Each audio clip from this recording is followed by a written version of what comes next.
ಪ್ರಧಾನಿ ಪಂಜಾಬ್ ಭೇಟಿ ವೇಳೆ ಭದ್ರತಾ ವೈಫಲ್ಯಕ್ಕೆ ರಾಜಕೀಯ ಮುಖಂಡರು ಸೇರಿದಂತೆ ಧಾರ್ಮಿಕ ಮುಖಂಡರು ಖಂಡನೆಯನ್ನು ವ್ಯಕ್ತಪಡಿಸಿದ್ದಾರೆ.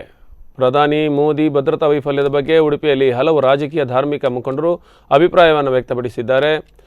ಪೇಜಾವರ ಮಠಾಧೀಶ ವಿಶ್ವಪ್ರಸನ್ನ ತೀರ್ಥ ಸ್ವಾಮೀಜಿ ಕಳವಳವನ್ನು ವ್ಯಕ್ತಪಡಿಸಿದ್ದಾರೆ. ನಮ್ಮ ವೈರಿ ದೇಶದ ಪಕ್ಕದಲ್ಲಿ ಇನ್ನೇನು 20 ಕಿಲೋಮೀಟರ್ ದೂರ ಅಷ್ಟೇ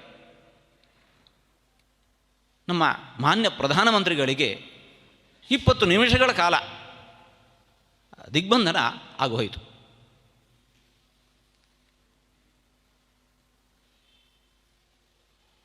ರಾಜ ಯಾರೇ ಇರಲಿ, ಪರೀಕ್ಷನ್ ಮಹಾರಾಜ ಇರಬಹುದು, ವೇನ ಇರಬಹುದು. ಹಾಗಾಗಿ ಇಂತಹ ಘಟನೆ ಇನ್ನೊಮ್ಮೆ ಅದು ಮರುಕಳಿಸಬಾರದು. ದೇಶಕ್ಕೋಸ್ಕರ ದಿನದ ರಘುವತಿ ಭಟ್ ಅವರು ಮಾತನಾಡಿ, ದೇಶದ ಪ್ರಧಾನಿಗೆ ಈ ರೀತಿ ಮಾಡಿರುವುದು ಅಕ್ಷಮ್ಯ ಅಪರಾಧ. ಆದ್ದರಿಂದ ತಕ್ಷಣ ಪಂಜಾಬ್ ಸರ್ಕಾರವನ್ನು ವಜಾಗೊಳಿಸಬೇಕು ಹಾಗೂ ಪೊಲೀಸ್ ಅಧಿಕಾರಿಗಳ ಮೇಲೆ ಕ್ರಮ ಕೈಗೊಳ್ಳುವಂತೆ ಆಗ್ರಹಿಸಿದ್ದಾರೆ. ಪ್ರಧಾನಿ ಸಂಚರಿಸುವಂತಹ ದಾರಿಯಲ್ಲಿ ಭದ್ರತೆಯನ್ನು ಒದಗಿಸುವಂತಹದ್ದು ರಾಜ್ಯ ಸರ್ಕಾರದ ಕರ್ತವ್ಯ ಆಗ್ತದೆ. ಆದರೆ ಪಂಜಾಬ್ ಸರ್ಕಾರ ತನ್ನ ಕರ್ತವ್ಯವನ್ನು ಮರೆತು ಕನಿಷ್ಠ ಪ್ರಧಾನಿಗಳು ಬರುವಾಗ ಮುಖ್ಯಮಂತ್ರಿಗಳು ಮತ್ತು DGP ಅವರು, ಮುಖ್ಯ ಕಾರ್ಯದರ್ಶಿಯವರು ಸ್ವಾಗತ ಮಾಡಿ ಅವರನ್ನು ಕರಿಬೇಕಿತ್ತು.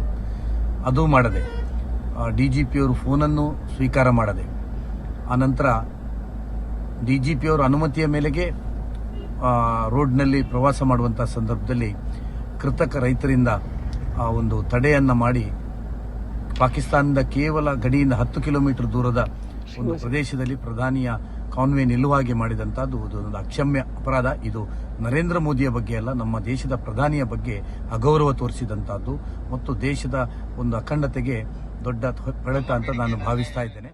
ಹಾಗಾಗಿ ಭಾರತ ದೇಶದ ಪ್ರಧಾನಮಂತ್ರಿಗಳಾದ ಗೌರವಾನ್ವಿತ ನರೇಂದ್ರ ಮೋದಿಯವರು ಪಂಜಾಬ್ನಲ್ಲಿ ಹುತಾತ್ಮ ದಿನಾಚರಣೆ ಬಗ್ಗೆ ಪ್ರವಾಸ ಕೈಗೊಂಡಾಗ